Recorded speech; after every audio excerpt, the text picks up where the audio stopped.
अभी मेरा सच में मुझे समझ में नहीं आ रहा है कि क्यों इंडिया नहीं हो रहा है इन्वॉल्व और पाकिस्तान इतना ज़्यादा इन्वॉल्व हो रहा है इन चीज़ों में। पाकिस्तान को अपनी टेररिस्ट वाली इमेज को सुधारना है। बस चाहता है कि उसके रिसोर्सेज ऑलरेडी बहुत वेस्ट कर चुका है वो युद्ध लड़ करके, लिए उसने पूरी स्क्रिप्ट पाकिस्तान को थमाई। यूएस के प्रेसिडेंट के कहने पे नहीं चले। इंडिया साइलेंट नहीं है, इंडिया साइलेंटली अपना काम कर रहा है। ईरान के साथ हमारी एनर्जी पार्टनरशिप और सिविलाइजेशनल पार्टनरशिप रही है। वैसे ही पाकिस्तान की इकोनॉमी जो है वो हमेशा वेंटिलेटर पे रहती है।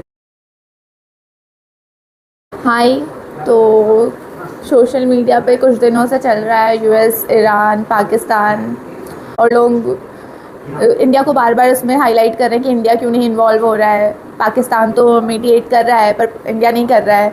तो हमारे घर में भी एक एक्सपर्ट हैं, मेरे हस्बैंड, उनसे ही पूछते हैं। वैसे भी मुझे कुछ भी कन्फ्यूज़न होती है न्यूज़ की या कुछ भी, तो मैं उनसे ही पूछती हूँ। उनको काफ़ी इंटरेस्ट रहता है न्यूज़ में।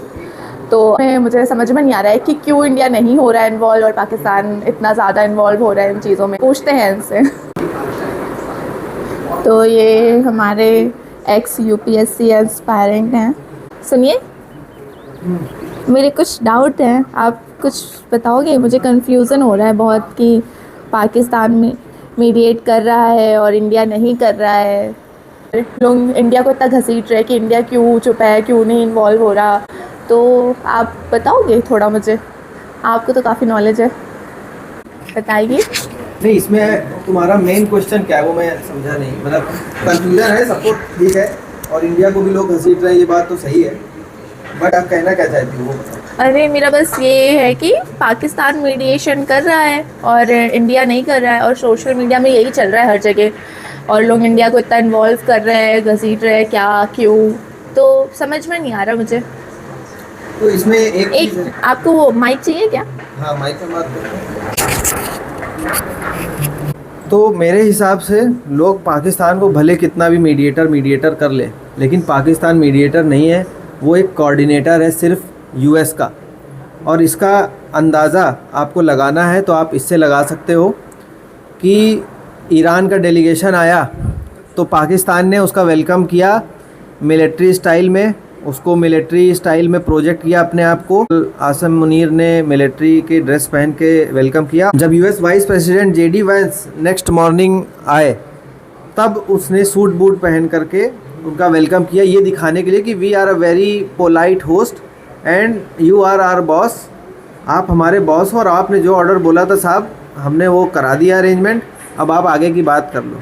तो ये एक पाकिस्तान का रोल है, कोऑर्डिनेटर का, मीडिएटर कुछ भी नहीं है। अच्छा, तो पर लेकिन पाकिस्तान इतना इंटरेस्ट क्यों ले रहा है इन चीज़ों में? उसको क्या फ़ायदा हो रहा है? हाँ, ये एक इम्पॉर्टेंट चीज़ है। लोग इंडिया और पाकिस्तान को इसमें बहुत ज़्यादा कंपेयर कर रहे हैं, खास करके अपोजिशन पार्टीज़ बहुत ज़्यादा कंपेयर कर रहे हैं। सबसे बड़ा इंटरेस्ट पाकिस्तान का इसमें इस वजह से है क्योंकि पाकिस्तान को अपनी टेररिस्ट वाली इमेज को सुधारना है, और यूएस ने स्पेशली उसको ये चांस दिया है, बोला है कि आप ये सबमिट कराओ और आपकी इमेज चेंज होगी। और फिर कई जगह से बयान आए, कई देशों ने बयान दिए और पाकिस्तान को उसका फ़ायदा मिला है। पाकिस्तान की मीडिया, इंटरनेशनल मीडिया जो ऑलरेडी कुछ पाकिस्तान को सपोर्ट करती थी, आप देखो उसको किस तरह से दिखा रही है कि a country once known for terrorism is now hosting an international peace summit.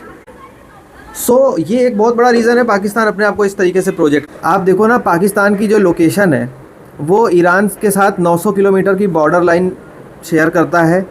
Iran में इश्यूज़ होते हैं, वॉर होता है, तो उसके यहाँ रेफ्यूजी आएंगे पाकिस्तान को, तो पाकिस्तान के लिए और बड़ी प्रॉब्लम बन जाएगी, और ये फ्यूल और एलपीजी क्राइसिस में पाकिस्तान और ज़्यादा कंगाल हो जाएगा, उसको ये बात का डर है। दूसरा, उसने अफ़गानिस्तान से भी झगड़ा ले रखा है, तो वो कई सारे झगड़े एक साथ ले नहीं सकता, और वो चाहता है कि हम यूएस की शरण में बने रहें, जो यूएस बोल रहा है वो करें।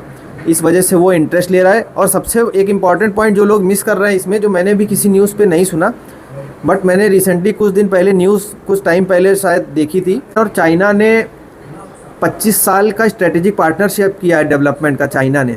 और चाइना कुछ 400-500 बिलियन डॉलर का इन्वेस्टमेंट करने वाला था ईरान में, उसका कुछ पार्ट शायद कमिट कर भी दिया होगा।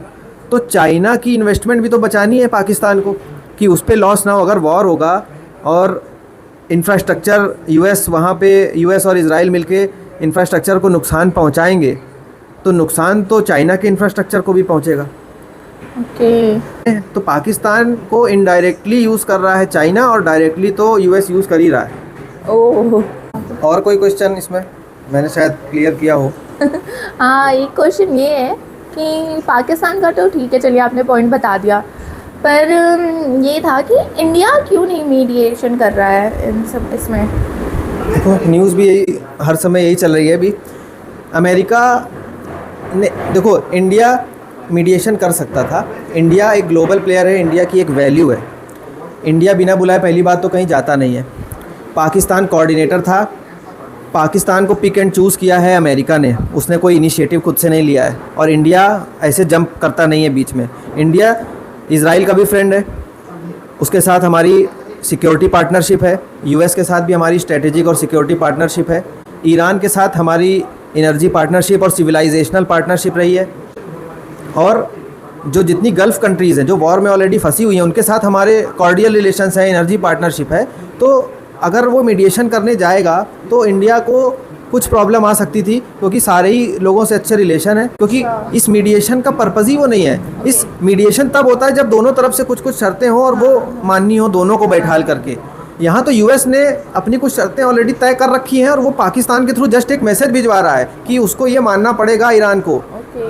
ये कोई मीडिएशन एक्सरसाइज नहीं है, ये यूएस की एक एक्सरसाइज है कि यूएस चाहता है कि उसके रिसोर्सेज ऑलरेडी बहुत वेस्ट कर चुका है वो युद्ध लड़ करके, और उसके शिप से लेकर के उसके सैन्य क्षमता से लेकर सब चीज़ों को नुकसान पहुंचाए। अब वो पाकिस्तान के माध्यम से चाह रहा था कि कैसे इस वॉर को रुकवाना है, इसलिए उसने पूरी स्क्रिप्ट पाकिस्तान को थमाई और बोला कि तुम मीडिएटर बनो और ये पूरी अरेंजमेंट कराओ। तो ये पूरा यूएस का अरेंजमेंट है, ये पाकिस्तान का कोई अरेंजमेंट नहीं है। अच्छा, और इसके अलावा कोई क्वेश्चन और? हाँ, एक लास्ट क्वेश्चन है मेरा कि अभी इंडिया इतना साइलेंट क्यों है? इंडिया साइलेंट नहीं है, इंडिया साइलेंटली अपना काम कर रहा है। इंडिया का जो फॉरेन पॉलिसी रही है वो अपने नेशनल इंटरेस्ट को सिक्योर करने की रहती है। तो इंडिया हर जगह से, आप देखो अभी रिसेंटली भी जग विक्रम करके शिप एक 21,000 मीट्रिक टन एलपीजी लेकर के गुजरात में आने वाला है। तो इंडिया अपने इंटरेस्ट सिक्योर करने में लगा हुआ है। इंडियन एयरफोर्स चीफ इस समय यूएस एयरफोर्स चीफ से मिल रहे हैं, उनकी एक पार्टनरशिप की बात चल रही है। इंडियन फॉरेन मिनिस्टर यूएई के डिप्टी प्राइम मिनिस्टर से मिलने गए हुए हैं। तो सारे लोग अपना अपना काम कर रहे हैं। इंडिया ये जिमिक्स में नहीं पड़ता है। India real mediation, real geopolitics में जो फॉरेन पॉलिसी है और उसमें बिलीव करने वाला है, और इंडिया अपने नेशनल इंटरेस्ट को देखता है। कहीं बीच में ना घुसेंगे, ना मोदी जी को इंटरेस्ट है, ना गवर्नमेंट ऑफ इंडिया को इंटरेस्ट है। तो ये एक सिंपल सी चीज़ है, ये समझने की लोगों को ज़रूरत है। ज़बरदस्ती में इंडिया को हर चीज़ में ड्रैग करना ज़रूरी नहीं है। अच्छा, तो मतलब ट्विटर वाली जियोपॉलिटिक्स और रियल वाली जियोपॉलिटिक्स में डिफरेंस होता है? बहुत ज़्यादा डिफरेंस होता है। लोग क्या होता है, हैशटैग्स और ऐसे ट्रेंड चल जाते हैं, तो कई बार लोग जो इन चीज़ों में नहीं, जो जिनको नॉलेज होती है, वो इन सब चीज़ों को असलियत समझने लगते हैं। तो यही एक प्रॉब्लम है, इसको समझना चाहिए। इंडिया की अपनी एक पोजीशन है, इंडिया उस पर काम कर रहा है। और जो लोग बोल रहे हैं कि इंडिया का गौरव नीचे आ गया, अपोजिशन बोल रहा है या कांग्रेस पार्टी के और भी लोग बोल रहे हैं कि इंडिया का गौरव कम हुआ है, संजय राउत ने कुछ लिखा है, कोई गौरव कम नहीं हुआ है। गौरव इस चीज़ से होता ही नहीं। गौरव है कि हम अपने देश को अच्छे से रखें, हम अपने नेशनल इंटरेस्ट को हर जगह प्रोजेक्ट करें, और हम ट्रम्प या किसी भी यूएस के प्रेसिडेंट के कहने पे नहीं चलें। हमारा एक अपना रोल है, हमें जब लगेगा हम उसकी बात करें, बस। ओके, हाँ, ये है। Okay, thank you expert ji.